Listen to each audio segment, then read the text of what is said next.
Everyone quiet. Sounds like we have a visitor approaching. Hello, fellow traveler. You look tired. We're on a long road trip and stopped here to set up camp. You're welcome to rest here for the night. There's always room around our fire. So have a seat. The food's hot, the drinks are cold, the fire is warm, and the stories, hopefully, are scary. I'm Jeremy, and I'm the driver on these road trips we take, but for the night, I'll be your storyteller. So settle in for some stories from the road. Tonight's episode is called The 13th Baby. There had been 12 births that morning on the maternity ward at St. Hope's Hospital. Marcy knew this for a fact. She knew because in each case, she had been present for the infant's delivery. In each case, she had removed the infant to the nursery. In each case, she had placed the infant in its little bed, prepared the little pink or blue name card, and slotted it into place. 12 births, 12 babies, all accounted for. Why then, as she looked up and down the row before her, did she count 13 little beds? Why, even more, did they all appear full, each with its own tiny, wriggling occupant? A fellow nurse bustled by. Marcy gently laid a hand on her arm. "Rosa," Marcy asked, "did any of the morning's mothers have surprise twins?" "Of course not. How do you think we'd have snuck that past you?" Marcy couldn't bring herself to share in Rosa's mirth. "So then, only 12 single births this morning?" she asked. "Yes," Rosa said. Her laughter died away and she regarded Marcy with a worried squint. "You were there for all of them, just like I was. Is something wrong?" Marcy gestured toward the row of baby beds. "How many do you count there?" Rosa counted silently for a moment. 12. Just like there should be. Marcy felt a coldness wash over her. Beads of sweat formed on her forehead. "Are you sure?" "Positive," Rosa said. "Here, I'll show you." She sauntered to the start of the row and touched each bed as she went down the line. 1, 2, 3. Onward she went, until finally coming to the last few beds. 11, 12. "See? I told you." Marcy shook her head. No, I could have sworn there were 13 a minute ago." Rosa looked from Marcy to the babies and back again, her eyes nearly disappearing in her tightening squint. "Are you feeling all right, Marcy?" she asked. "You've been working a lot lately. Too many double shifts can kill you, you know." Marcy shook her head as if to snap herself from a dream. "Nonsense, I'm fine. I must have just miscounted before." She let her gaze wander up and down the row of beds, refusing to let herself recount them. "Sorry to distract you, Rosa." "No worries," Rosa said. She took a few steps away and then turned abruptly. "Oh, by the way, tell Scooter I said happy birthday." Marcy was momentarily confused. "Birthday?" she repeated. Then the realization hit her like a truck. Her eyes darted to the calendar across the room.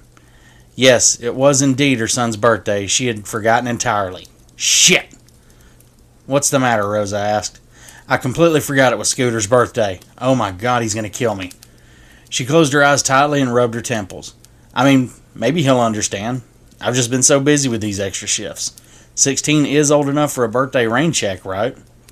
Marcy," Rosa said, her head hanging. "He's 17. "Oh, damn it!" Marcy exclaimed. She immediately bit her finger, remembering the room full of children in which she stood. "How could I let this happen? I'm a horrible mother." Rosa placed her hands on Marcy's shoulders. "Hey, listen, that's not true. The fact that you're working so hard to keep a roof over that boy's head is proof that you are not a bad mother." Marcy nodded, though she felt herself unable to meet Rosa's gaze.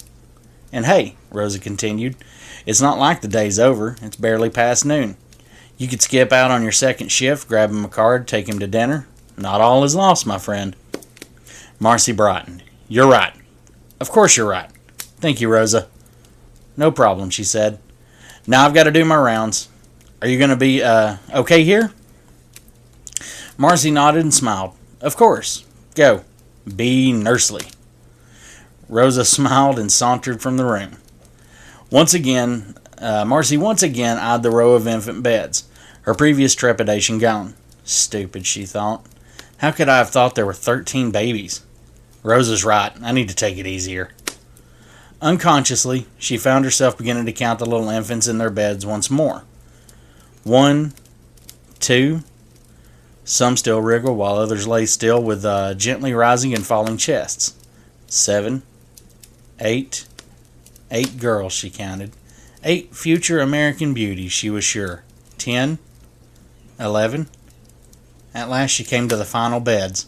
12, 13. She froze. No, she must have been mistaken again, she thought. But how could she? What were the odds? She stepped toward the first bed, determined to settle this once and for all in her mind. Just as Rosa had done, she touched each bed as she went down the line. 1, 2, on and on until finally 11, 12, 13. 13.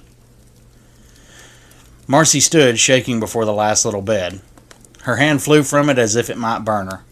Within it was a larger-than-average infant, wide awake and cooing. Its eyes darted around the room as if it were greedily drinking in every detail it could find. The card on the end of the bed was rimmed in blue. A little boy, Marcy recognized.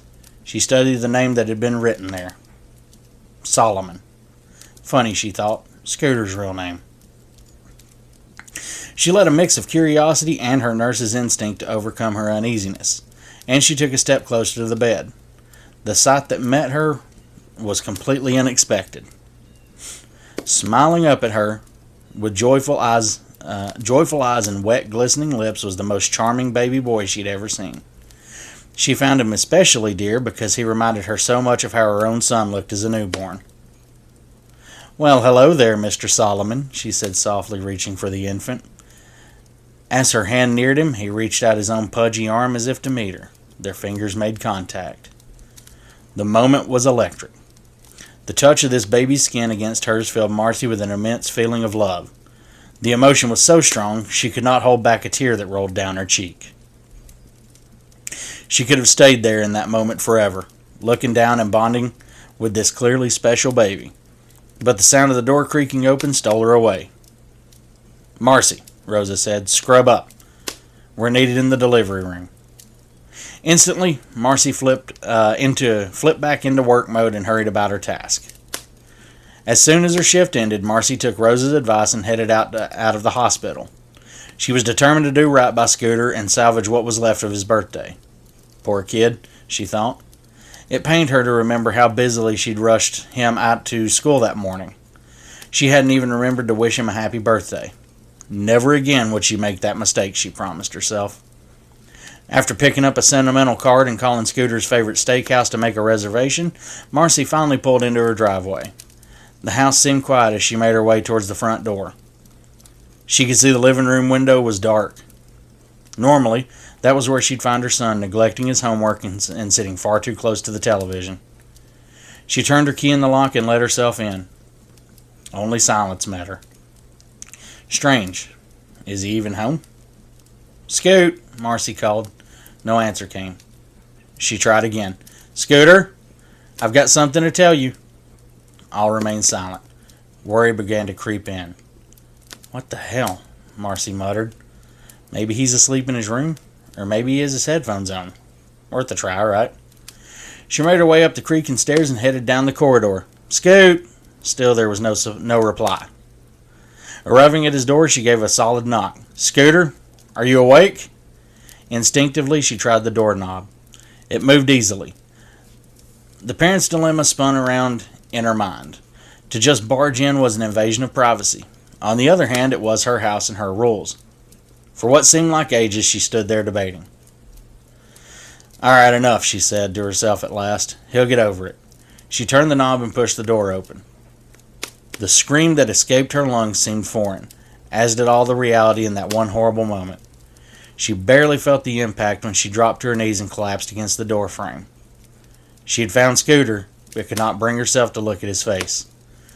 So instead, she stared at his feet for what seemed like an eternity as they swayed so slightly, dangling a foot or so off the ground. The end. So, let me know what you think of that episode. Nice little twist there at the end. And if you want to continue to hear these, also, let me know. If you're listening to this, chances are you have followed along with the podcast already from the time History and Haunting started, and when we moved into Dark Words, Dark Things, and now we're into Stories from the Road. So I will end it and I will just say, follow me on Facebook at FMER Podcast. Follow me on Twitter at Full Moon Empty RD. Follow me on Instagram at Full Moon Empty Road and TikTok Full Moon Empty Road. If you like the stories, you're more than welcome to suggest one. I would actually love to hear a suggestion from someone if they want to hear their own. So just drop me a line on any of the social media platforms. You can even email me at fullmoonemptyroad@gmail.com and just hit me up. Let me know. Say you've either written, if you've written one, that'd be great. But if you also just have one that you found somewhere that you want read, and you love my voice enough to have me read it, just shoot it to me in an email, and I'll be more than happy to read it to you, or read it to everybody. I'll read it to you too. I'll read you a bedtime story. I don't care. I'm not picky. Anywho, thanks for listening. Hope you enjoyed, and keep the fire burning low.